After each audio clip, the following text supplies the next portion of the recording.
On today's World Insight, possible ceasefire deal on the table amid the Russia-Ukraine conflict. What are the prospects of a breakthrough in negotiations among Ukraine, the U.S., and Russia? And how does China figure in pushing for world peace and stability?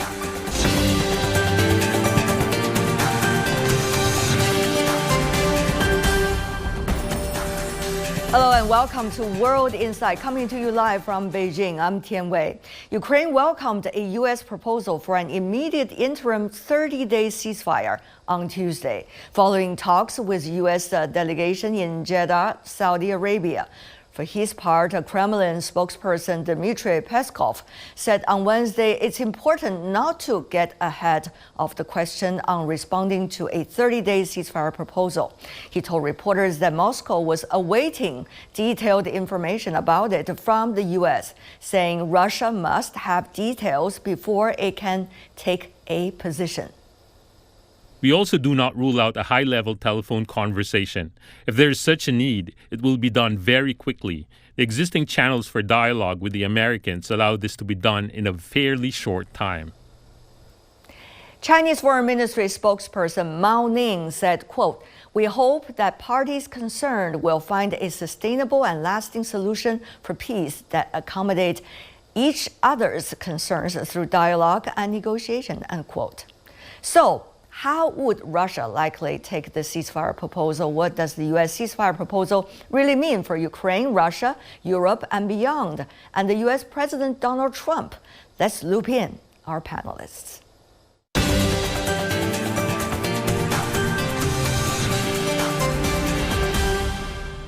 Joining us, a strong panel in Washington, D.C., Anton Fedashian, professor of history with American University.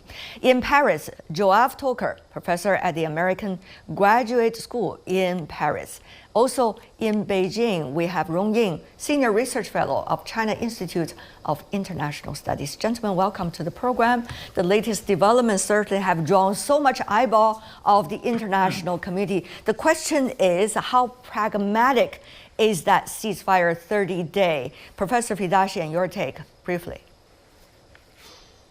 Well, we don't know any of the details of the actual agreement between the Americans and the Ukrainians. The Russians have already gone on public record multiple times saying that they will not agree simply to a ceasefire because they suspect that this will allow the Ukrainians to simply be pumped with weapons to regroup and then to attack. Now, the next steps are going to be Steve Witkoff's trip to Moscow, the discussion with the Russians about what the Americans and the Ukrainians agreed to, and whether the Russians will have anything to add to that. So within 24 to 48 hours, I think we'll have a little bit more clarity. Of course, the Russians have always been concerned about what they call the trust issue between Russia and Ukraine. Having said that, though, Professor Toker, coming from Europe, the politicians in Europe are already very excited about the latest news, but also concerned about where Europe would be at this moment. Professor Toker, how pragmatic is this ceasefire 38? Well, as you said, European leaders are excited, but they're also confused. They're also fighting the denial pulsions which have dominated the last few weeks, since it became clear that Washington is sort of pivoting into these new positions of President Trump.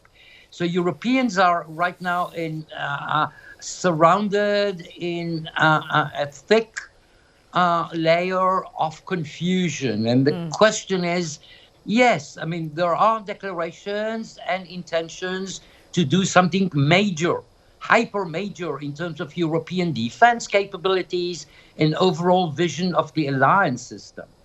But before we hear from Moscow, as my predecessor just very rightly indicated, before we get a clearer idea of what the Russian position is, everything would still stay sort of floating on an ocean of hypotheses. All right.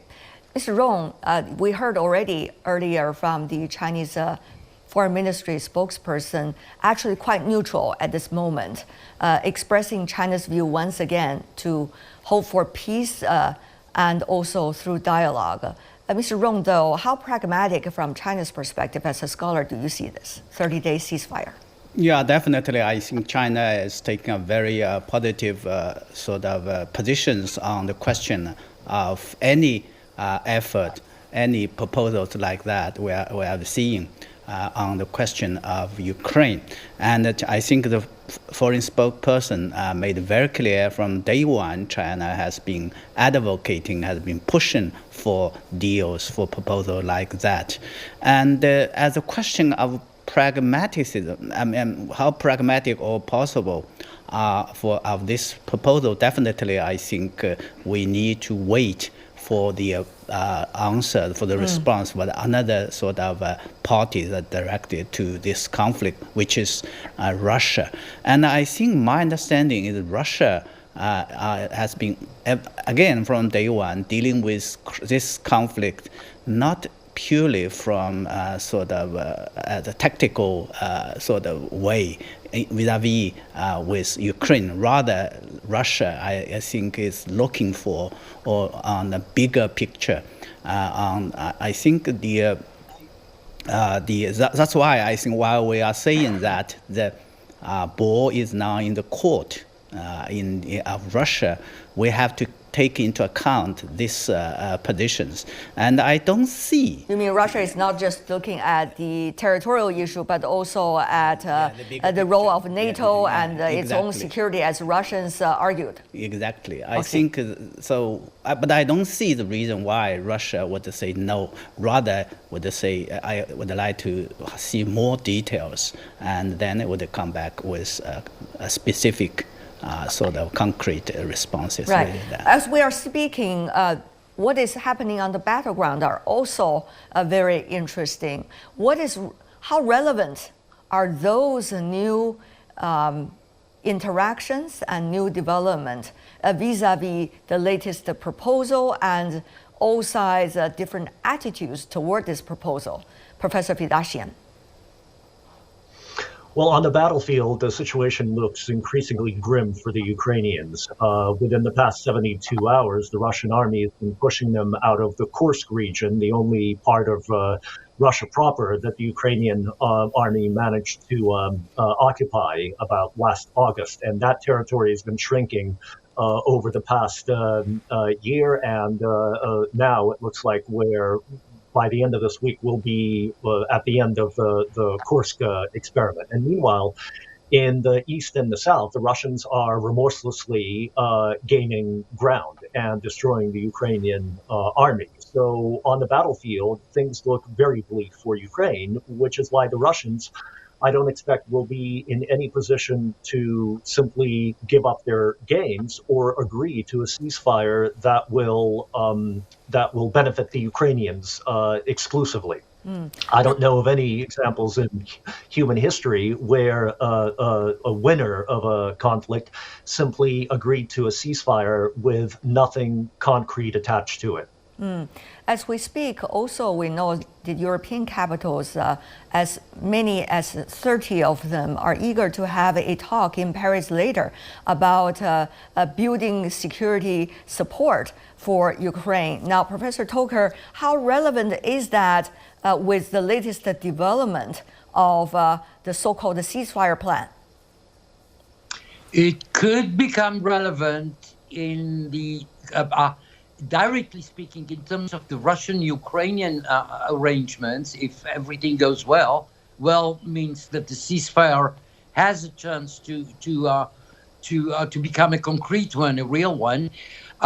But the consultations on the European level over the last 48 hours and in the days to come are not intended to arrange for the short term. Mm-hmm. These are larger, long-term arrangements in which, among other things, there was a meeting in Paris. President Macron met with about 30 chief of staffs of European armies and also Australian and Canadians and NATO members. But this is really the long range. How does Europe face the new situation regarding the overall alliance system? This is extremely important. But of course, the Ukrainian-Russian case would be the first short-term scene in which the long-range elements would find one way or the other, if not a direction, at least a coloration, a tendency, a trend. Now, we are having actually the absence of a lot of important information here. Used to be seeing the third party at this time for the United States to play its role in order to bring everybody to the peace table. But also this time we see with the Trump administration, certainly there's tremendous US interest, pragmatic interest involved. So, and Washington is not hiding those interests away from the public eyes. In fact, it's exploring them publicly, both in the conversation with Ukrainian president and also in other press conferences. So tell me, Professor Fedashian, your take on how sincere is Washington now to make this happen, the 30-day ceasefire? What are the tremendous interests that Washington should get out of this?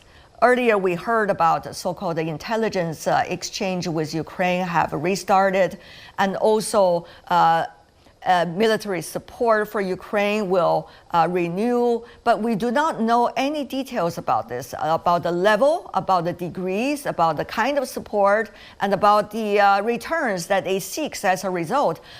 Can you tell us more about that, or we just don't know this information? The only thing that we know for sure is that Donald Trump seems to be fundamentally, existentially uninterested and opposed to endless wars, including proxy ones that the United States and NATO support. That's the only thing that we know for sure because he stated it on multiple occasions. When it comes to diplomacy, what really matters are the details. So when Steve Witkoff gets to Moscow, either tomorrow or today, whenever he actually arrives, the Russians will have to answer a straightforward question. Do you agree with the ceasefire? Now, the Americans will bring them all the details of what was discussed in Kiev, and then it will be up to the Russians. The Americans seem to be interested in a ceasefire, but I don't think that the Trump administration understands that for Russia, this war is not about Ukraine and it's not about Ukrainian territory. It is ultimately about the whole shape of Eurasian security, the existence of NATO, the future of NATO, its relationship with Russia and with China, by the way, and with the entire southern part of the Eurasian continent. So the Russians are looking at this systemically, not just as a question of Ukraine. And so one of two things can happen in Moscow in the next 72 hours. The Russians can either refuse the offer of a ceasefire, or they can say, fine, we're okay with the ceasefire, but here are our conditions. And one of them will be a total cessation of arms and intelligence supplies to Ukraine by all parties, including the Ukrainians. Number two may be the complete ruling out of any peacekeeping force on the territory of Ukraine from NATO countries, although not from other countries, including potentially China. So those may be the two issues that the Russians table, and then the Americans will have to decide whether they are willing to negotiate those back in Kiev, or whether that is the end of the deal. So we'll see. That will be the determinant of how serious the Trump administration is about this ceasefire and about an ultimate peace. Well, it's understandable that many of the details about the so-called ceasefire plan, 30 days between the United States and also Ukraine this time, not revealed to the public before it became a reality. It's understandable, but given the fact that there was quite some intense discussion that the world has been watching very closely between the US president and the vice president and the president of Ukraine, and the fact that the president and the vice president of the United States mentioned that Ukraine has no way of seeking solutions unless it is with the US, and also mentioned about there's not likely to be security guarantee clear cut, but rather only willing to sign on a mineral agreement with Ukraine. All of this seem to lead people to conclusions that the U.S. is coming in with tremendous amount of self-interest involved. So how much will the U.S. be able to, in the eyes of both sides, both Russia and Ukraine, be a go-betweener and be a successful go-betweener? What do you think, Professor Fedashian? Well, the only thing that matters for the United States, that's always mattered for great powers in human history, have been their own interests. In this sense, Donald Trump really isn't different from his predecessor, Joe Biden, or from his former predecessor, Barack Obama. The United States has always behaved ruthlessly when it needed to as a superpower, as a great power. In that sense, it is no exception to Russia or Great Britain or France during their imperial period, or any great power. So it's always looked for its own interests first and foremost. The question now is, how much leverage does the United States have over these two partners that it's trying to bring to the table? It has infinitely more leverage over Ukraine, given that Ukraine is dependent on the United States militarily and financially, by the way. In other words, economically. It has much less leverage over Russia, in large part because the Biden administration really sort of emptied the barrel of the sanctions gun, and there's really very little that the Trump administration can add to what the Biden administration has already imposed on the Russians in order to make them fundamentally change their calculus in this war. Right. So in a certain sense, the question of what happens in the next 72 hours depends obviously on Kiev and on Moscow, but it also depends on Washington, because if the Russians refuse and then the Americans simply walk away and decide to support Ukraine on and on, Donald Trump is going to end up in the same position as Joe Biden was, which is pouring money into Ukraine with no perspective for peace, and the Russians slowly gaining ground. And that's not why he was elected to office. So things are not simple for the Trump administration either. Right. Mr. Rong, as a Chinese scholar, how are you watching the latest development, particularly not only just the interests of both sides in conflict, but also the go-betweener, the United States, which consider China, by the way, as a competitor, to say the least? Yeah, I think certainly China, as I said, and I think China made it very clear, would like to see peace, would like to see, I think, the conflict being resolved through diplomatic means. And because China, like the other member of the international community, very much suffered from this conflict. And definitely, as a major country, UN Security Council permanent members would like to play a kind of constructive role. That's why China made it very clear, despite the sort of differences or divergences of these, the proposals that are not aligned with each other, China welcomes that, and China wants to support that.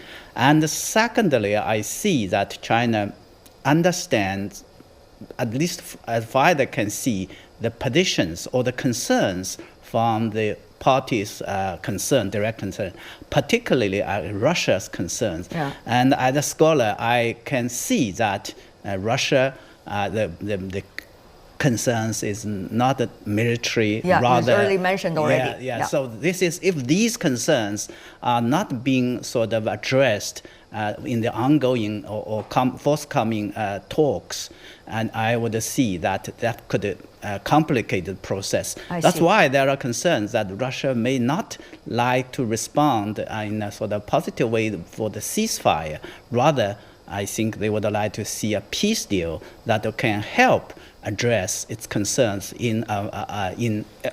related to Ukraine, but largely with Eurasia. Right. Since you talk about China's official position, let's take a look at this quote coming from the Chinese Foreign Minister Wang Yi during his annual presser. Take a look.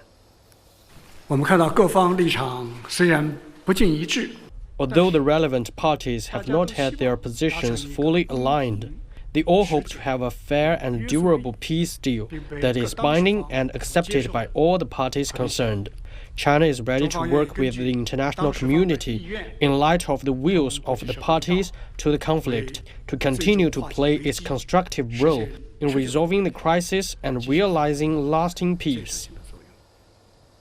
That's Minister Wang Yi, China's Minister of Foreign Affairs, talking in his annual presser recently on the Russian-Ukraine conflict. Coming back to our talk with our scholars, Professor from Europe, would you like to share with us how the different capitals, how intensely they are debating their interest vis-a-vis the Russian-Ukraine conflict, especially as the transatlantic relationship is getting ever more complicated following the earlier events in Munich Security Conference and later certainly on the issue of Ukraine as well?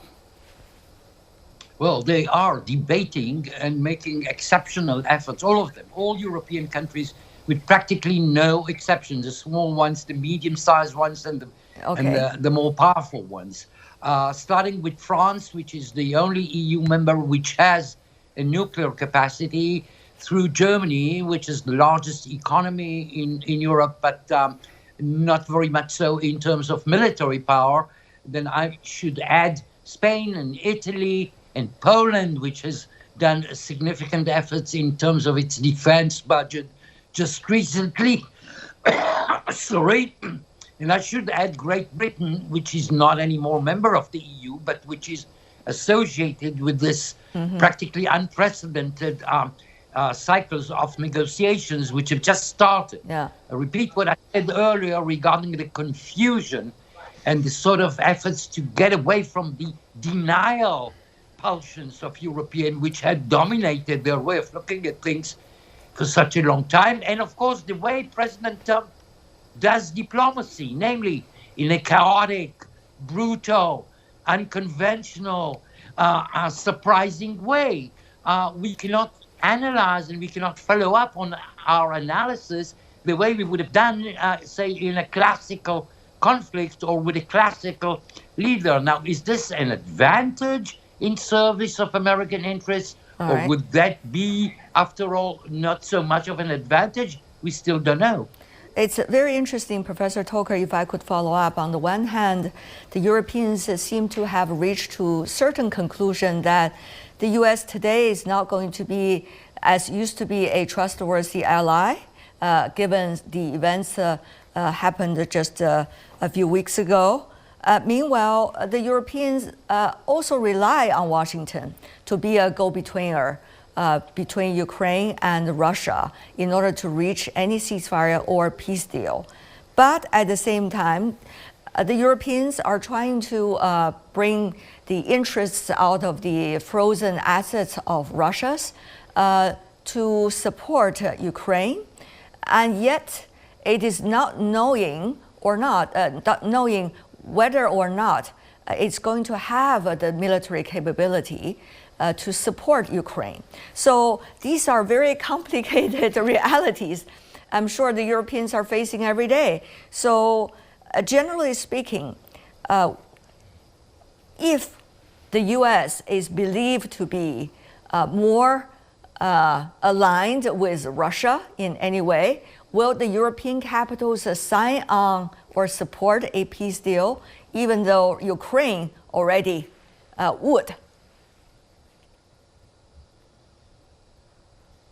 Professor? Some of the European leaders, some, I wouldn't be able to say whether they represent the rather minority or majority of European political class, believe that the right way of going about it from a European point of view is just to consider that the US is not anymore an ally of Europe.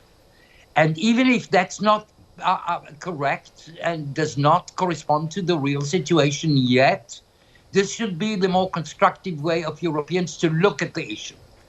Another part of European leaders believe that this is not really the case. America is a close friend. You just do not go away from decades, centuries, if you wish, of affiliation and friendship and cooperation.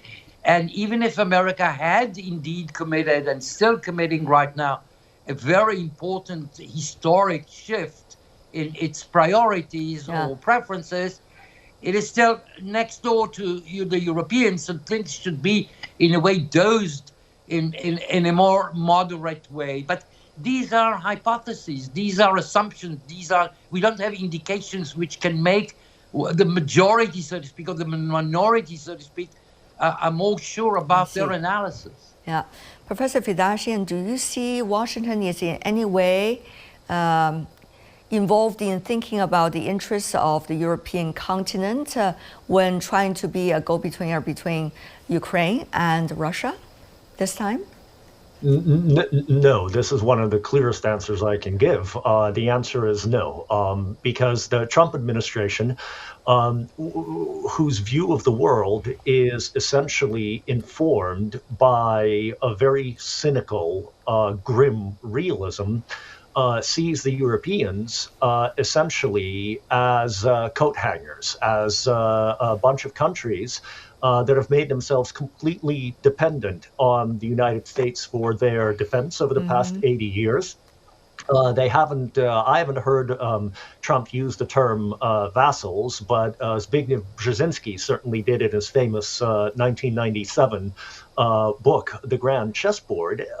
But that term explains very well how the Trump administration sees the Europeans. And so the Lord will not be terribly concerned about what the vassals, what the underlings will think, especially as long as the Europeans keep postponing the very important and hard decisions that they have to make about their own security, about the parts of the budgets, their national budgets that they will commit to it. I see. Until then, Europe will simply do what the Americans tells them, and that's exactly how I foresee the Trump administration operating. All right. We are running out of time in terms of our discussion for this time, but I'm sure the discussion will continue as more information coming in, as different interest groups in this discussion regarding the Russian-Ukraine conflicts are presenting their own views and perspectives. Thank you so much for the three of you for joining us. Really appreciate it for coming over to our live program today. And that's all the time we have for today. If you'd like to know more, search World Insight or check out our YouTube channel. Follow us on X and Facebook. I'm Tian Wei on behalf of the team. Thanks for being with us. Bye for now.